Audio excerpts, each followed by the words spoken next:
কিশোরগঞ্জে টানা ৩ দিনে বৃষ্টিতে তলিয়ে গেছে হাওরের প্রায় ১,০০০ হেক্টর জমির ধান। এর সাথে বাড়ছে নদ নদীর পানি। এ নিয়ে বিস্তারিত জানাতে মিঠামইন হাওরে রয়েছেন শরফুদ্দিন জীবন। জীবন, টানা বৃষ্টির পানিতে আসলে কি পরিমাণ জমির ফসল তলিয়ে গেছে? প্রশাসনের পক্ষ থেকে কৃষকদের কোনো ধরনের সহায়তা দেওয়া হচ্ছে কিনা? আসিফা আঞ্জুমান, আমি আছি কিশোরগঞ্জের ইটনা উপজেলার চিলনির হাওরে।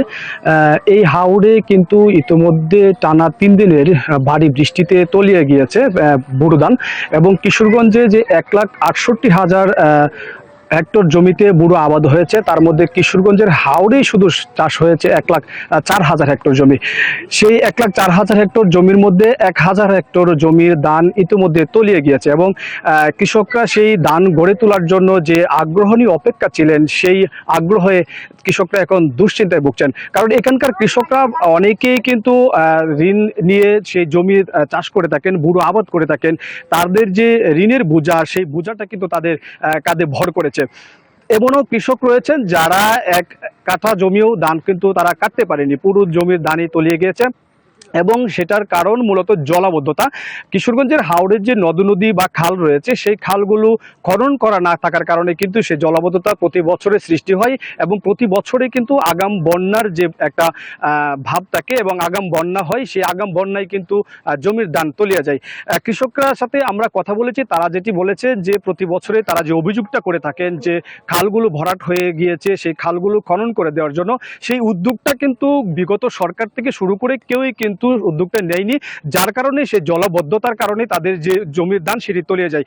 আপনারা জানেন যে কিশোরগঞ্জের হাওরের যে মানুষ রয়েছেন, তাদের বছরে কিন্তু একটি ফসল, সেই ফসলটির উপরে তারা সেটি নির্ভর করে থাকে, তাদের জীবন জীবিকা সকল কিছু, এবং মহাজনের কাছ থেকে ঋণ নিয়ে সে চাষ করা হয়। পরবর্তীতে সেই ঋণ কিন্তু সুদ আকারে অনেক টাকা কিন্তু তাদের দিয়ে সেই দেনা পরিশোধ করতে হয়।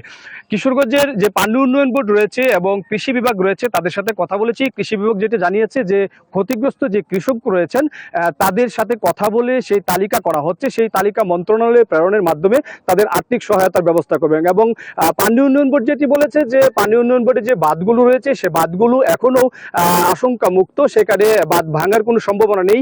এর প্রধান কারণ যে পাহাড়ি ঢল থেকে বা বাহির থেকে যে পানি আসে, সেই পানি কিন্তু এখনো কিশোরগঞ্জের হাওরে কিন্তু প্রবেশ করেনি। মূলত এই ৩ দিনের ভারী বর্ষণ এর কারণেই জলাবদ্ধতা, সেই জলাবদ্ধতার কারণেই কিন্তু কিশোরগঞ্জের হাওরের সেই কৃষকদের ধান তলিয়ে গিয়েছে। আমরা তো কিশোরগঞ্জের সেই কৃষকদের দুর্দশার সর্বশেষ তথ্য এই ছিল আমার কাছে। কিশোরগঞ্জের মিঠামইন হাওর থেকে জানাচ্ছিলেন সহকর্মী শরফুদ্দিন জীবন।